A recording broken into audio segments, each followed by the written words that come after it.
श्रावण महीने की दोनों अष्टमियों में से कोई भी अष्टमी हो, शमी के 5 पत्ते, बेलपत्री के 5 पत्ते, बेर के 5 पत्ते, क्या क्या चीज है जरा जम के बोलो। शमी के 5 पत्ते, बेर के 5 पत्ते और बेलपत्री के 5 पत्ते। महाराज, श्रावण महीने की दोनों अष्टमियों में से कोई भी अष्टमी, ये भी जरूरी नहीं है कि सोमवार की ही अष्टमी थी। श्रावण महीने की दोनों अष्टमियों में से कोई भी अष्टमी को बेर के पत्ते पर लाल चंदन, बेलपत्री के पत्ते पर पीला चंदन, शमी के पत्र पर केवल कोई चंदन लगाने की जरूरत नहीं, सादा केवल एकदम कुछ भी उसमें लगाकर नहीं, सिंपल। पहले लाल चंदन वाले पत्ते, फिर बेलपत्री के पत्ते, फिर शमी के पत्ते शिवलिंग के ऊपर समर्पित कर कर उसको उठाकर वापस लाकर बेलपत्री के पेड़ के नीचे ही 1 लोटा जल समर्पित कर कर पहले पत्ते चढ़ा देंगे, फिर लोटा भर जल समर्पित कर देंगे। उसी चढ़े हुए पत्तों में से 5 बेलपत्र को लेकर अपने घर आ जाए और अवधूतेश्वर महादेव, कौन से महादेव? अवधूतेश्वर महादेव। ये अवधूतेश्वर महादेव कौन से हैं? आपको कथा में कई बार वर्णन करा गया है। शंकर भगवान को क्रोध आया, ब्रह्मा जी ने क्रोध को लिया, समुद्र में डाला। उस रूप को क्रोध का एक रूप था, क्योंकि जो मदिरा पान करने वाले होते हैं, व्यसन करने वाले होते हैं, गलत काम करने वाले होते हैं, इनको सुधार करे जाओ। जितना तुम समझाओगे ये उतना आग बबूला होंगे। तुम बच्चों से कहोगे गलत लड़के के साथ रह रहा मत रहे, तो और ज्यादा क्रोध करेगा, और चिड़चिड़ करेगा, और अपशब्द कहेगा। तो ये क्रोध को संयमित कर अवधूतेश्वर महादेव, अवधूतेश्वर महादेव का स्मरण कर 5 पत्तों को लेकर आइए। कुछ समय बाद जैसा जैसा समय की अनुकूलता मिले, आप किसी मदिरा का पान करने वाले या किसी व्यक्ति को वो पत्ते दोगे या प्रसाद के रूप में दो तो अच्छी बात है, नहीं तो उस पत्ते का थोड़ा थोड़ा भाग भी प्रतिदिन मात्र 21 दिन तक अगर थोड़ा थोड़ा भाग भी दे दिया जाए तो धीरे अंश। हम पहले भी कथा में कहकर आए हैं कि आप शंकर भगवान को जब जल चढ़ाते हो, शंकर भगवान को जब जल समर्पित करते हो, उसका एक अंश घर में रहने वाले प्रत्येक मनुष्य के, प्रत्येक जीव के खाते में चला जाए। सारी समस्या का हल, जम के बोलो जरा, 1 लोटा जल, ये सारी समस्या का। मेरे राम जी महाराज ने भी पूरा कर्म कर लिया, पूरा की पूरा कार्य कर लिया, तो भी राम जी महाराज जान गए कि समुद्र से भी कहकर देख लिया, हाथ जोड़ लिया, पांव पकड़ लिया, सबसे विनती कर ली, पर कोई रिजल्ट सामने नहीं आया। तब राम जी ने पार्थिव शिवलिंग का निर्माण करा, बालू रेत का शिवलिंग बनाया, पूजन करी। शंकर भगवान ने बुद्धि दी, और बुद्धि किसको मिली? नल और नील को प्राप्त हुई थी। वो बुद्धि का एक स्मरण सामने प्रकट कर दिया। समुद्र देव ने आकर कह दिया, आपके साथ में जो नल नील रह रहे हैं, इनको श्राप लगा है कि ये कोई भी वस्तु पानी में फेंकेंगे वो तैर जाएगी। कभी कभी श्राप भी उत्तम फल दे जाता है। ये नल नील इतने उपद्रवी थे, छोटे छोटे दोनों। जब संत लोग तपस्या करते थे, उनका सामान ले जाके पानी में फेंक देते, ना आसन मिलता ना कमंडल मिलता। बेचारे संत लोग रोते रहते कि काय की औलाद पैदा कर, ऐसे छोरा छोरी संतों का सामान ले जाके फेंक देते हैं पानी के अंदर। बड़े उपद्रवी हैं, बड़े उपद्रवी हैं। इन संतों ने विचार करा, छोटे हैं, उपद्रव कर रहे हैं, अगर हम श्राप देंगे और इनको ज्यादा दे देंगे तो तकलीफ आ जाएगी। ऐसा करते हैं कि श्राप भी हो जाए और काम भी हो जाए। तो श्राप ऐसा देते हैं कि जो भी ये अपना सामान, हमारे कमंडल, कपड़े, आसन, कुछ भी पानी में फेंकेंगे तो वो तैरेगा तो अपन कूद के निकाल के ले आएंगे। तो इन्होंने श्राप दे दिया कि ये दोनों जो भी पानी में फेंके वो डूबे नहीं। अब उनके उपद्रव करे हुए बचपन के श्राप को समुद्र देव ने याद दिला दिया कि नल नील कोई पत्थर को फेंकेंगे तो वो तैरेगा, तो इन्होंने पत्थर फेंकवाए, वो पानी में तैर गए। तो जरा विचार करो, इतनी देर तक वो कोई बताने वाला नहीं था कि पत्थर तैराने वाले भी तुम्हारे साथ में है। तुम सारे हाथ पैर जोड़ लिए, तब तक तुम्हारा काम आगे नहीं बढ़ा। पर शंकर भगवान की उपासना करना चालू करी और तुम्हारा काम धीरे धीरे आगे बढ़ने लगा। समझ लो कहीं ना कहीं अटका हुआ था, तो शिव ने मार्ग दिखा दिया। और मार्ग दिखाया राम जी को भी कि अब पत्थर तैराए पार हो गए। और पार होने के बाद भी आखिरी में भी अंतिम समय तक भी रावण नहीं मरता। तब हनुमान जी एकांत में गए। शंकर भगवान के अवतार हैं श्री हनुमान जी महाराज। उन्होंने ध्यान दिया, भोलेनाथ जी से कहने की जगह अपने पिता पवन देव से कहा, पिताजी बताओ ये रावण तो मरता ही नहीं है, बड़ा प्रयास करके देख लिया पर ये मरे ही नहीं, बाणों पर बाण छोड़ दिए पर मरता नहीं है, कुछ उपाय बता। विभीषण ने जैसा जैसा बताया तो भी नहीं मर रहा है। नाभि में अमृत है, ये विभीषण ने बता दिया था राम जी को, और राम जी ने 7 कर बाण छोड़ दिया था नाभि में, तो भी नहीं मरा। तो टेंशन नहीं होगा।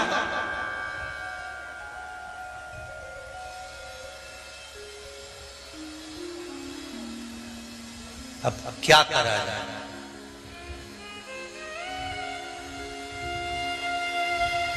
पंडित जी ने जैसा जैसा बताया था सब कर दिया।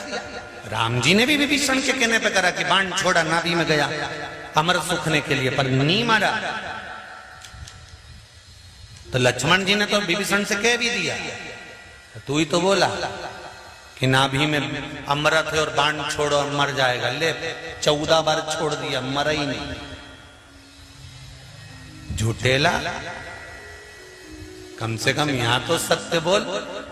अपने भाई का साथ दे रहा है। विभीषण ने कहा भाई का साथ नहीं दे रहा, मुझे जितना मालूम था मैंने बता दिया कि नाभि में बाण छोड़ोगे अमृत सूखेगा और मर जाएगा। तो फिर मरे क्यों नहीं? ये क्यों नहीं मर रहा? तो विभीषण क्या, मुझे ही नहीं मालूम, मेरे को तो इतना मालूम था इसने ब्रह्मा जी से वर मांगा था कि मेरी नाभि में अमृत रख दो और अमृत सूखेने में मारूं, और इसको वर मिला और मैं वहां से चला गया। इसके बाद क्या हुआ ये नहीं मालूम। तो हनुमान जी ने पवन देव से पूछा ये मरेगा कैसे? पवन देव ने कहा मैं शंकर जी से पूछ के आता हूँ। शंकर जी के पास पवन देव पहुंच गए। शंकर जी से पूछा हर हर महादेव। शिव जी ने पूछा कैसे आयो पवन देव? पवन देव करे मेरा पुत्र हनुमान बड़ा तकलीफ में, टेंशन बहुत ज्यादा, बहुत चिंता। क्या चिंता आ गई? वो रावण मर नहीं दिया। तो तुरंत शंकर भगवान बोले वो ऐसे मरने वाला नहीं है, उसने ब्रह्मा जी से वर मांगा था कि नाभि में अमृत दे दो, अमृत सूखेगा तब मैं मरूंगा। ये वर ब्रह्मा जी ने कह दिया तथास्तु। सब चले गए सुन के, पर रावण नहीं हिला। रावण कहने लगा नाभि में अमृत तुमने दिया है और आप कह रहे हो कि बाण से वो अमृत सूखेगा और तू मरेगा, तो जो बाण मेरी नाभि को लगेगा वो बाण भी मुझे ही दे दो। तो रावण के पास में वो बाण रखा हुआ है जो रावण की नाभि में लगेगा तब रावण मरेगा। पवन देव से कहा वो बाण रावण ने मंदोदरी को दे दिया था। मंदोदरी ने कहा छुपा के रखा भी, तुम्हारे पुत्र जाने और तुम जानो। पवन देव ने हनुमान जी से कह दिया कि लंका में वो बाण रखा हुआ है जो रावण की नाभि में लगेगा। 14 बाण छोड़ दिए तो भी नहीं मरा रावण, नाभि का अमृत नहीं सूखा। जाओ। हनुमान जी महाराज साधु का वेश रख कर गए, लंका में प्रवेश कर गए, सबका हाथ देखने लगे। मंदोदरी का भी हाथ देख दिया। मंदोदरी का, मंदोदरी को सूचना मिली। उस पत्र में एक बात लिखी है, अगर बैठे हो श्री पुजारी श्री सतीश गोस्वामी जी, बोरेश्वर मंदिर, जिला भिंड, मध्य प्रदेश, आप ही हैं। हर हर महादेव। इन्होंने एक बात लिखी है, महाराज जी माता पिता जी के मूत्र मार्ग में जब अधिक पीड़ा होने लगी तब डॉक्टर से घर वालों ने जांच करवाई। उस स्थान पर गठान बता दी गई। गठान बताई, डॉक्टर ने कहा जल्दी से ही इसका ऑपरेशन करना पड़ेगा, नहीं तो और परेशानी बढ़ती जाएगी। महाराज जी, हमने पिताजी से कहा कि कथा में कुबेरेश्वर धाम का वर्णन आता है, कुबेरेश्वर धाम से हम रुद्राक्ष लेकर आते हैं और हम 3 महीने पहले रुद्राक्ष यहां से लेकर गए। महाराज जी, पिताजी के ऑपरेशन की पूरी तैयारी हो चुकी थी। मैंने रुद्राक्ष का जल शिवजी पर चढ़ाकर श्री कुंदकेश्वर महादेव का नाम लेकर जल छोटे भाई के हाथों से हॉस्पिटल भेजना प्रारंभ कर दिया।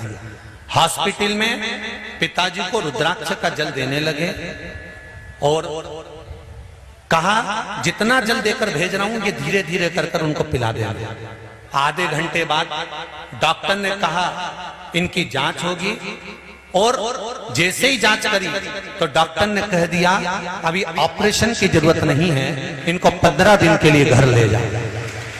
15 दिन के लिए जब घर लेकर आए तो बाबा से प्रार्थना करी और रुद्राक्ष का जल देना प्रारंभ करा।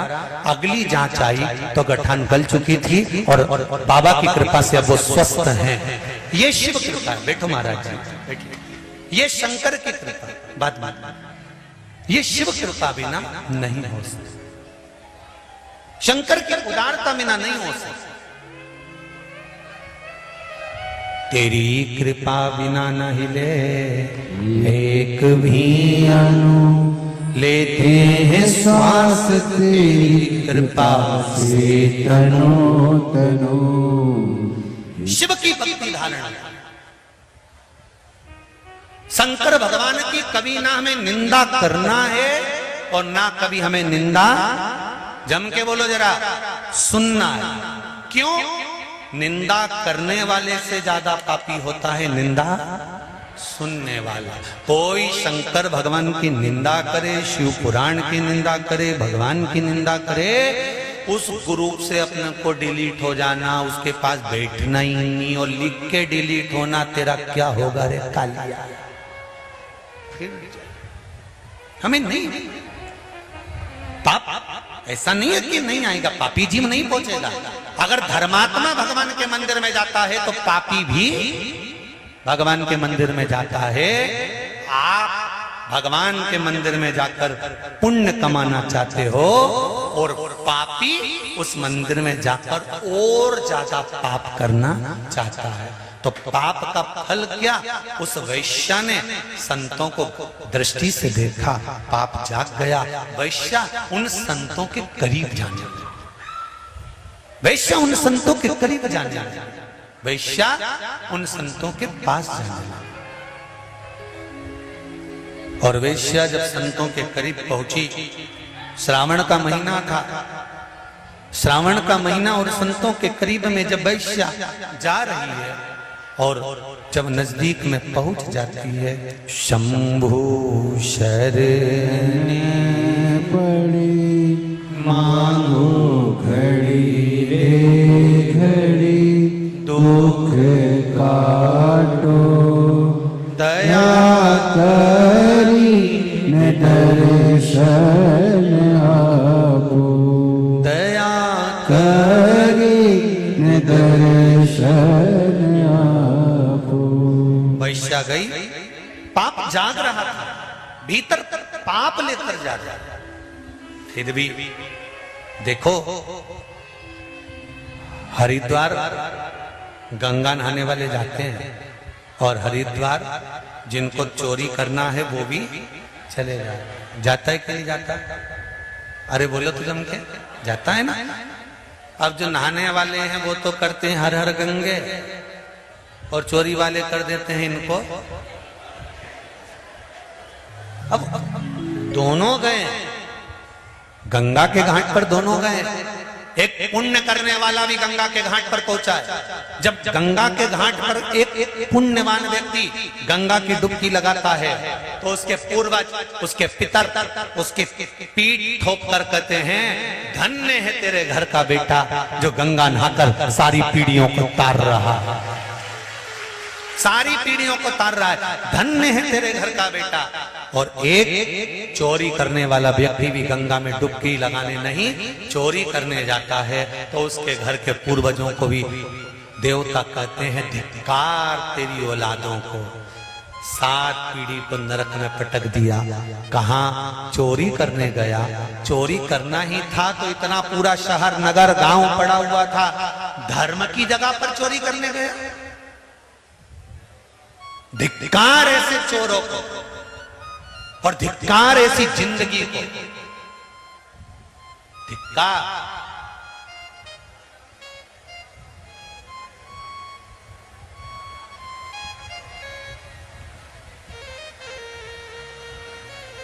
धिक्कार ऐसा जीवन। परसों कथा में कहा था, चोरी करने वाला चोर की चोर रहता है और जिसकी चले गई वो भले थोड़ा रोएगा, पर ये निश्चित है अगर गले से एक दिन गई है तो देव अधिदेव महादेव गले में फिर दूसरी लाकर डाल ही देगा, इतना दे देगा। पर चोरी करने वाले का भरना भला नहीं हो सकता, वो चोर की चोर रहे। पुण्य की जगह पर जाओ तो थोड़ा सा भगवान से प्रार्थना करना कि पुण्य की जगह पर तीर्थ में उज्जैन जाओ, महाकाल जाओ, काशी जाओ, तुम्हारी मर्जी पड़े धर्म की जगह पर जहां जाओ, उस धर्म की जगह पर तुम्हारा धर्म प्रबल होना चाहिए, प्रबल। वहां मन से भी पाप नहीं होना चाहिए, निंदा नहीं होना चाहिए, बुराई नहीं होना चाहिए। बाबा के धाम में जाओ ना तो बाबा से बस केवल जैसे महाराज तेरे भरोसे हो, ना घर के भरोसे हो, ना परिवार के भरोसे हो, ना घर के भरोसे हो, ना परिवार के भरोसे हो। मेरे भोले दया करना, मेरे भरोसे हो। मेरे बाबा दया करना,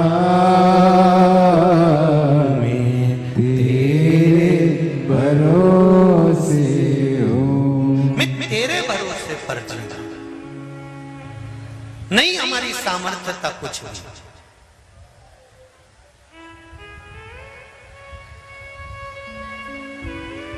गुरु शिव महापुराण का एक भजन आपको ध्यान में होगा।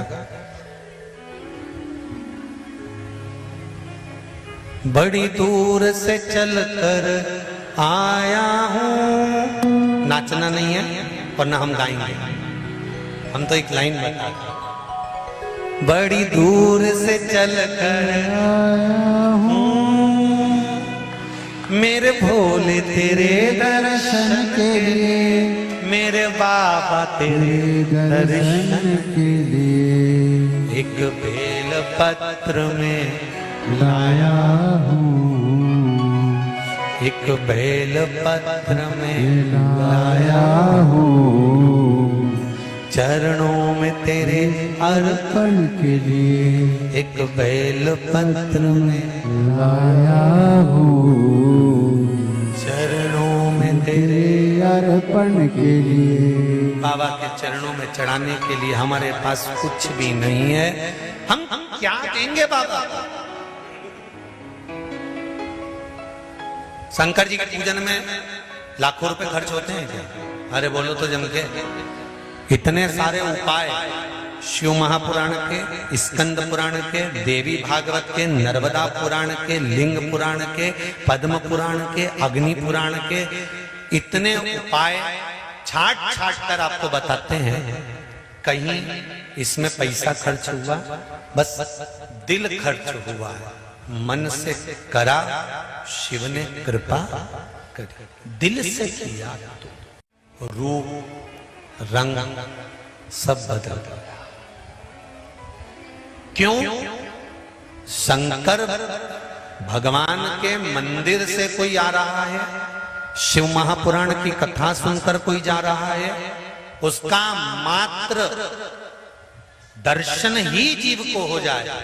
वो कहते हैं ना, विद्येश्वर संहिता में लिखा है कि शिव पुराण सुनकर जो जाता है, जितनी दूर तक वो चलकर जाता है, उसके रास्ते में अगर किसी की अकाल मौत हुई हो, कोई पहले मर चुका हो, कोई प्रेत योनि में पड़ा हो, कोई जीव भटक रहा हो, कोई कुंवारी अवस्था में मर गया हो, कुंवारी अवस्था में चले गया हो, वो भटक रहा हो, 71 पीढ़ी का भी कोई जिसको मुक्ति नहीं मिली, शिव महापुराण की कथा अगर कोई सुनकर जा रहा हो, उसका मात्र दर्शन ही हो जाता है तो ही उसकी मुक्ति हो जाती है, उसका मोक्ष हो।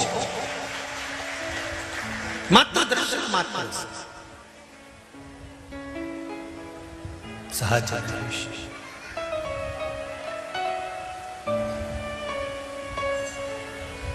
बाबा वैश्या का मन बदल गया, रूप बदल गया, रंग बदल गया, चित्त वृत्ति वैश्या की सब जो पाप में लिप्त थी वो पाप से मुक्त हो।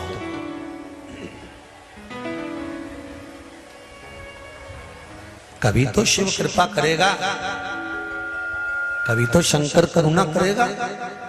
वैश्या रूप रंग बुद्धि चित्त बदला और वैश्या ने संतों को चरण पकड़ लिया। अभी गोदी में बैठने जा रही थी, चरणों को पकड़ा और पकड़ लिया चरणों को और कहा, मुझे क्षमा करो, मेरे मन में पाप भरा गया था, कुछ कृपा कर दीजिए। तब कृपा करी। संतों ने कहा, श्रावण का महीना चल रहा है, वैश्या से कहा, श्रावण के महीने में गंगा और पार्वती शंकर भगवान की आराधना में लीन रहती हैं। तू भी एक काम कर, एक जल का पात्र भरकर उस जल को ले जाकर देवालय में, शिवालय में, शंकर के द्वार पर जाकर शंकर के उस शिवलिंग पर समर्पित करना प्रारंभ कर। हमारा विश्वास कहता है तू इस वैश्या की योनि से छूट जाए, वैश्या की योनि समाप्त हो। तू जा, शिव के मंदिर तो जा। हम आपसे हमेशा कहते हैं कि जाओ शंकर के मंदिर जाओ, शंकर के द्वार जाओ, शिव के द्वार जाओ, शंकर की चौखट पर जाओ। शंकर के मंदिर में नहीं जा सकते तो शंकर के मंदिर का शिखर का जाओ।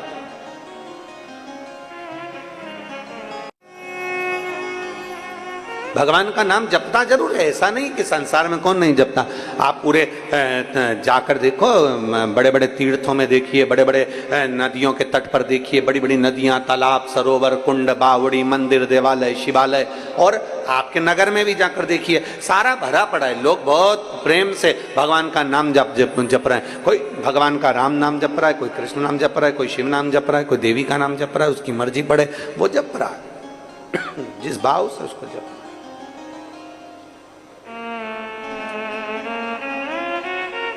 उसका जैसा मन करता है वो जप रहा। पर यदि 100 लोग उठाए जाएं और 100 लोग उठाने के बाद अगर उनमें से छांटा जाए कि इनमें से सही भजन कितने करें, सही भजन करने वाले कितने, भगवान शंकर को रिझाने वाले, भगवान को मनाने वाले कितने, 100 में से अगर हिसाब लगाया जाए तो कहीं थोड़ा सा 2-5 कुछ ऐसे निकलेंगे जो भगवान शंकर की सही भक्ति में लगे हुए हैं, सही भजन में लगे हुए हैं, सही स्मरण में लगे हुए हैं। बाकी के तो जितने आपको नजर आएंगे, हो सकता है कि कहीं ना कहीं वो विचलित हो अपने चित्त से, अपनी वृत्ति से, अपने मन से विचलित। कहीं अगर भगवान शिव की कृपा आप पर हुई है, भगवान शंकर की करुणा हुई है, आप शिव मंदिर तक जा रहे हैं, आप शंकर का गुणगान कर रहे हैं, आप शंकर जी के मंदिर में 1 लोटा जल समर्पित कर रहे हैं, आप भगवान देवादिदेव महादेव को रिझाने का प्रयास कर रहे हैं, तो ये मानकर चलो कि कहीं शिव तत्व की बड़ी कृपा हुई है आप पर, भगवान शंकर की बड़ी करुणा, बड़ी करुणा। हमने पहले दिन भी कथा में कहा था, आज फिर कहते हैं, अपने घर जाकर अपनी नजर जरूर उतरवा लेना कि भगवान शंकर की कितनी कृपा आप लोगों पर हुई, इसका कोई वर्णन नहीं, कितनी करुणा।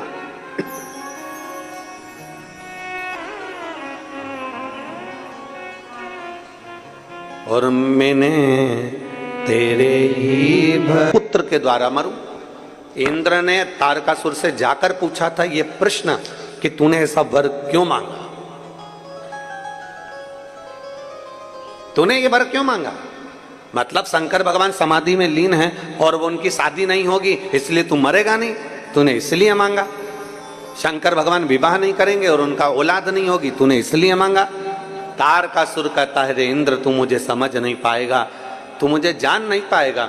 इंद्र के मन में संशय रह गया, वो संशय लेकर इंद्र ब्रह्मा जी के पास चले गए और ब्रह्मदेव से फिर उन्होंने अपना संशय इंद्र ने कहा कि तारकासुर मांग रहा है कि मैं शंकर भगवान के पुत्र के द्वारा मरूं। मतलब तारकासुर ये जानता है कि शंकर की समाधि नहीं टूटेगी, शंकर जी विवाह नहीं करेंगे, विवाह नहीं करेंगे तो औलाद नहीं होगी, संतान नहीं होगी, पुत्र नहीं होगा, तो ये मरेगा नहीं। या तो इसलिए मांगा उसने या कोई और कारण हो सकता है। भगवान ब्रह्मदेव ने तुरंत इंद्र से कहा इंद्र तेरी बुद्धि छोटी है, तेरा चित्त छोटा है, इसलिए तू श्रेष्ठ नहीं देख पा रहा। तारकासुर ने भगवान शंकर से उनका पुत्र के द्वारा मरना इसलिए मांगा क्योंकि तारकासुर शंकर भगवान का भक्त है, बस सामने प्रकट नहीं करता पर दिल से शिव की आराधना करता है और वो चाहता है कि शंकर जी की शादी हो जाए, शादी होगा तो संतान होगी और संतान होगा तो मेरा वध होगा, वो हित चाहता है।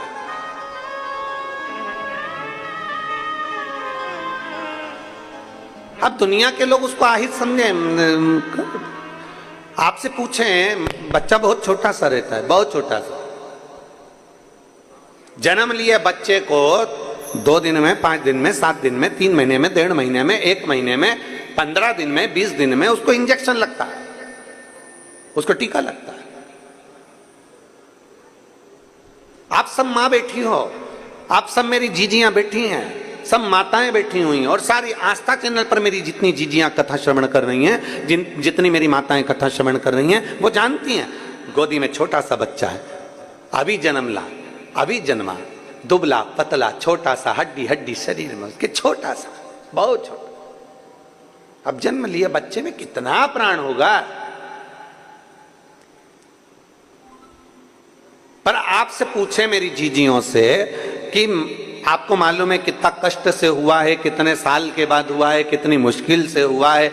इतना छोटा सा तो बालक है, छोटा सा बच्चा है, छोटी सी बेटी, छोटा सा बेटा है, छोटा सा बाबू है। इसको अब डॉक्टर ने कहा है इसको इंजेक्शन लगेगा, टीका लगेगा, फिर भी माँ अपने हृदय पर पत्थर रखती है और अपने बच्चे को लेकर हॉस्पिटल में टीका लगवाने जाती है।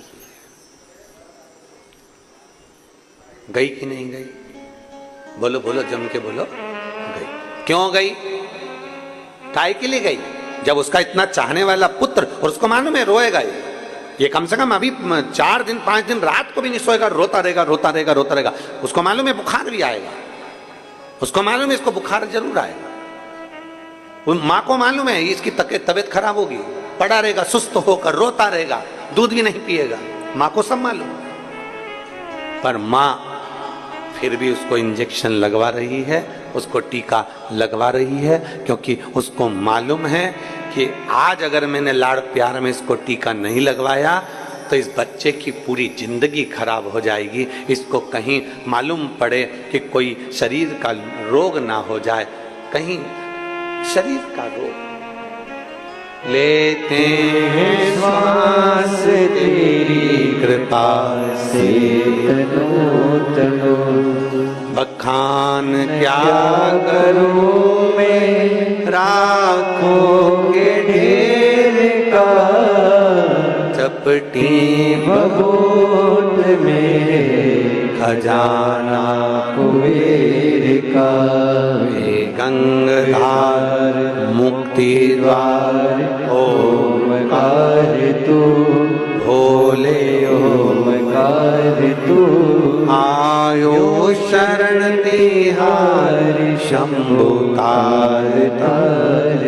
हम उसके भरोसे जब हो जाते, आश्रित, उसके भरोसे जब हो जाते, वो संभाल। संसार के भरोसे रहोगे तो वो कभी संसार वाले आपको नहीं संभालेंगे, संसार वाले तो ठोकर ही देंगे। इस बेटी ने लिखा कि कई लोग यही कहते थे बेटा नहीं है, बेटियां अपने घर चली जाएगी, कौन संभालेगा? ऐसा नहीं है, आपकी सोच गड़बड़ है, आपके विचार गड़बड़ है, आपकी सोच गड़बड़ है। जो सोचते हैं कि बेटियां अपने घर चली जाएगी, कौन संभालेगा?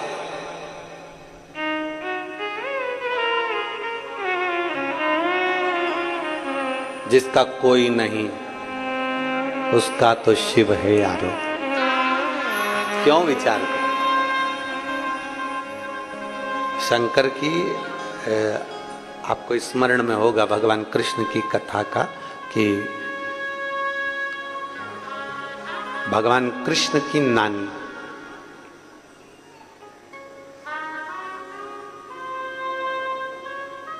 भगवान कृष्ण की नानी यशोदा जी की मां, जिनका नाम था पाटला देवी। क्या नाम था? पाटला देवी। यशोदा जी की जितनी बहन थी सबके घर में औलाद थी, बस यशोदा जी की यहां नहीं थी। यशोदा जी की जितनी बहन थी सबके घर संतान थी, पर यशोदा जी की नहीं। अवस्था भी हो गई थी यशोदा जी की बहुत, पर पाटला देवी के मन में बहुत खलबली मचती थी, मेरी एक बेटी और उसके घर औलाद।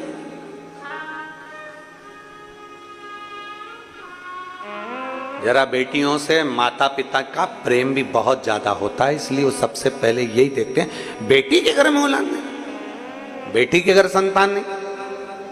पाटला देवी को, यशोदा जी की माता को यह बात खलती थी कि मेरी बेटी अब उम्र हो गई है, अब उसके घर औलाद नहीं होगी, पर मेरा विश्वास कहता है कि मेरा महादेव उसको औलाद जरूर दे।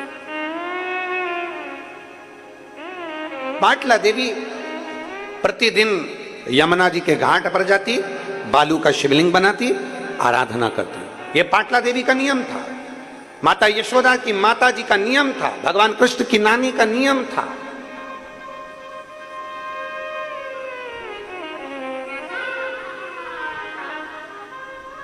यमुना जी के घाट पर जाती और बनाती शिवलिंग, पार्थिव शिवलिंग का पूजन करती, आराधना करती, चाकरी करती।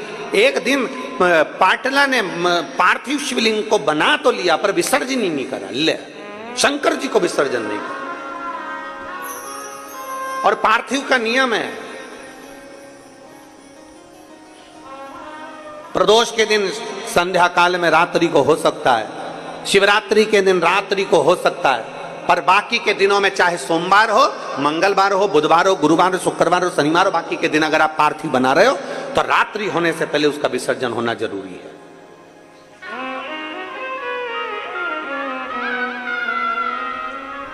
रात्रि होने से पहले उसका विसर्जन होना जरूरी है।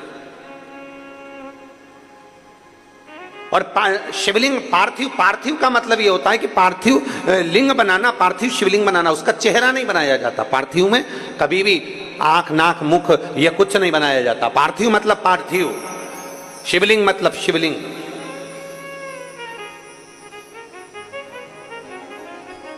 आजकल थोड़ा फैशन ज्यादा हो गया है तो लोग पार्थिव का भी चेहरा बना देते हैं ना, पार्थिव मतलब पार्थिव, शिवलिंग मतलब शिवलिंग।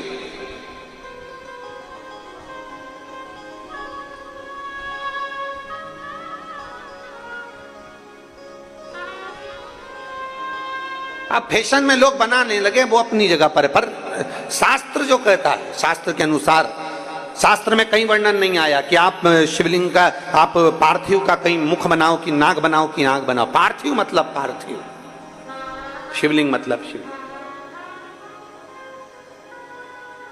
अब मां यशोदा जी की माता पाटला देवी ने पार्थिव लिंग का विसर्जन नहीं किया, घाट पर ही है, वहीं बैठी है, विसर्जन नहीं कर रही, और बस शिवलिंग के जो जलाधारी है उस जलाधारी पर, पार्थिव पर हाथ रखकर बैठी है और भगवान को पुकार।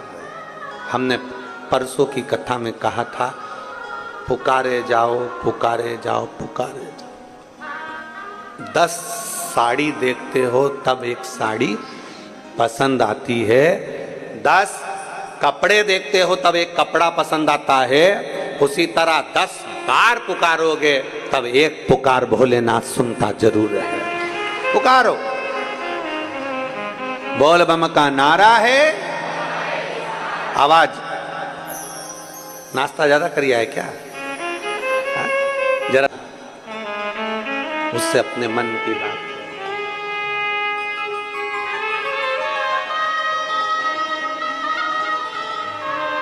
मैंने तुम्हें ही पुकारा है मेरे भोले बाबा। हाथ जलाधारी पर पुकार लो। पाटला देवी ने हाथ रखा जलाधारी पर, विसर्जन नहीं कर रही, आज उठी नहीं है, उठी नहीं। शंकर भगवान ने विचार करा, मुझे लगता है आज जिद पे अड़ गई, आज मुझे लगता है जिद। कभी कभी बच्चा मचल जाता है ना, तो माँ और बाप उस बच्चे की बात को फिर थोड़ा ना थोड़ा स्वीकार करते ही। मचल गया, कभी कभी रोज रोज मचलेगा तो फिर झाड़ू से झुड़ भी दिया जाएगा। कभी कभी जरा शब्दों पर जाना चाहिए, शब्दों का स्मरण करना चाहिए। कभी कभी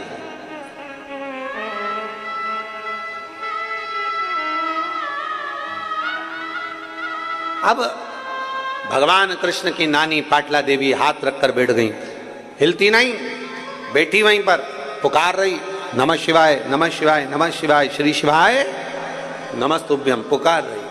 बाबा ने सोचा ये आज हिलने वाली नहीं है। शंकर भगवान एक बूढ़े का रूप लेकर पाटला देवी के पास में पहुंच गए। बुजुर्ग का रूप, बूढ़े का, एक बूढ़े का रूप लेकर पाटला नाम बोला। ये बड़ा विचित्र, मतलब इतना पाटला नाम बोलने के लिए सामर्थ्यता चाहिए। कौन बोल दिया, किसने पुकारा है? शिव जी आवाज लगाए वृद्ध के रूप में, पाटला, ओ पाटला।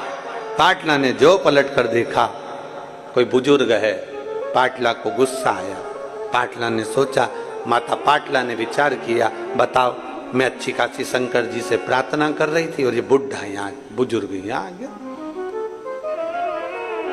और मेरे पूजन करने में तो मेरा पति भी मुझे नहीं उठने देता, बोलता ही नहीं। उसको मालूम है पति को भी कि उठने वाली तो है ही नहीं, तो पहले ही चाय बनवा लो, दूध बनवा लो, जो करना पहले। अगर श्रावण के महीने की जब श्रावणी आए, श्रावण की उस श्रावणी के दिन यशोदा अगर प्रेम से संत साधु जन को, गुरु जन को अगर भोजन कराएगी तो उसके घर में औलाद जरूर आएगी। कहो यशोदा से, श्रावणी पर। हाँ, सावन का महीना था। पाटला ने तुरंत पत्र लिखा, पत्र लेकर दूत को भेजा। दूत जाकर यशोदा जी के पास पहुंचे। यशोदा जी के हाथ में पत्र दिया कि पाटला देवी ने पत्र भेजा है। मेरी माँ ने पत्र भेजा है? हाँ, क्या लिखा है कि श्रावण के महीने में अगर तुम किसी संत साधु ब्राह्मण गुरुजन को भोजन कराओगी तो तुम्हारे घर में औलाद जरूर आएगी। सुना, पाटला देवी ने जैसे ही पत्र भेजा, यशोदा जी ने स्वीकार कर नंद बाबा से कहा, जाओ आज ब्राह्मणों को निमंत्रण देकर आओ। श्रावणी का दिन था, सारे ब्राह्मण संत साधुओं को निमंत्रण दे दिया गया। यशोदा जी क्या खीर मालपुआ बन गया। खीर मालपुआ बनकर तैयार हुआ। भोजन परोसने की तैयारी हुई। यशोदा जी भोजन परोस रहे थे, नंद बाबा भोजन परोस रहे थे, और यशोदा मैया भी भोजन परोसने के लिए आई। तो इतना लंबा पल्लू यशोदा जी डालकर, हाथ में चुड़ला, कमर करधनिया, पांव पैजनिया, यशोदा जी इतना गहरा पल्लू ऊपर से लेकर नीचे तक पल्लू कर कर खीर परोसने के लिए आ गए। अब मालपुआ परोस रहे थे नंद बाबा और खीर परोस रही यशोदा मैया। खीर परोस रही यशोदा जी।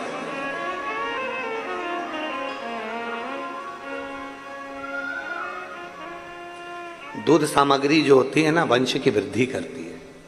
आप लोगों के स्मरण में है कि नहीं है? श्राद्ध पक्ष में सारा भोजन कोई भी लगाकर ब्राह्मण को जिमाए, उससे मतलब नहीं है। पर श्राद्ध पक्ष में, तिथि पर, श्राद्ध में या अन्य तिथि पर बरसी आदि तिथि पर अगर खीर का पात्र भरा जाए तो घर की बहू, घर की माता, घर की स्त्री, घर में जो ताई चाची जो भी है घर में स्त्री, उस खीर के पात्र को उसको भरना चाहिए। संपूर्ण थाली को ही लगाए और फिर निवेदन करेंगे। श्राद्ध पक्ष में एक बार प्रयोग कर देखिए। जिसके घर में 23 से 24 साल तक भी औलाद नहीं हो, 23 से 24 साल तक भी औलाद पैदा नहीं हुई हो, जिसके घर में संतान ना हुई हो, वो एक प्रयोग जरूर करे। एक प्रयोग जरूर करो कि 23 साल तक भी औलाद ना हुई हो तो श्राद्ध पक्ष में तुम्हारे दादा परदादा किसी का श्राद्ध घर में हो रहा हो, और किसी दादी का श्राद्ध, किसी दादा का श्राद्ध, किसी बुजुर्ग का श्राद्ध तुम्हारे घर में हो रहा हो, तो खीर के बर्तन में खीर तुम भरकर और उस ब्राह्मण को जिसको घर में बुलाया गया है भोजन कराने के लिए, वहां तुम देकर आओ और अगले श्राद्ध तक इंतजार करो। मेरा बाबा वंश की वृद्धि करता ही है, निश्चितता देता है, वंश बढ़ाता ही है।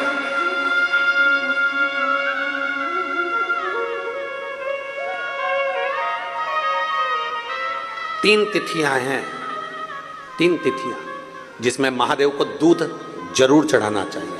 तीन तिथियां, और दूध कौन सा? हर कोई सा दूध नहीं, गौ माता का दूध लेकर, भले एक चम्मच, हम ये नहीं कहेंगे कि तुम गौ माता का दूध नहीं मिले तो तुम एक चम्मच दूध भी हो, छोटा सा 2 बूंद दूध कहो यशोदा से। श्रावण के महीने में संत ब्राह्मण साधुजन गुरुजन का भोजन करा। नंद बाबा ने निमंत्रण दिया श्रावणी करने आए हुए संत ब्राह्मणों को, भोजन तैयार हुआ, मालपुआ दे रहे थे, नंद बाबा खीर परोस रही थी, यशोदा मैया घूंघट बड़ा, हाथ में चूड़ा, पांव पैजनिया, कमर करधनिया, यशोदा जी खीर परोसने के लिए जब निकली, संतों ने, ब्राह्मणों ने, साधुओं ने देखा कि नंद बाबा की तो दाढ़ी सफेद है, नंद बाबा के तो बाल सफेद हैं, ये तो बूढ़े हैं। और क्या देखा, यशोदा जी जब आई तो इनको लगा, ऐसा लगता है कि नंद बाबा के छोरे की बहू दिखती है। इनको नहीं मालूम कि ये नंद बाबा की पत्नी है, इनको तो लगा कि छोरे की बहू है। सारे संत ब्राह्मणों ने सोचा आज हम भोजन कर रहे हैं इनके घर में, अपन देख रहे हैं कि इनके घर में भोजन, इनके घर में कोई बच्चे नहीं है, इनके घर में कोई संतान नहीं है। फिर सारे संत ब्राह्मण साधुओं ने एक साथ, यशोदा जी का तो मुख नहीं देखा था, चूड़ला पायल नई नवेली बहू जैसी दिखी, तो सारे संत ब्राह्मणों ने आशीर्वाद एक साथ दे दिया, पुत्र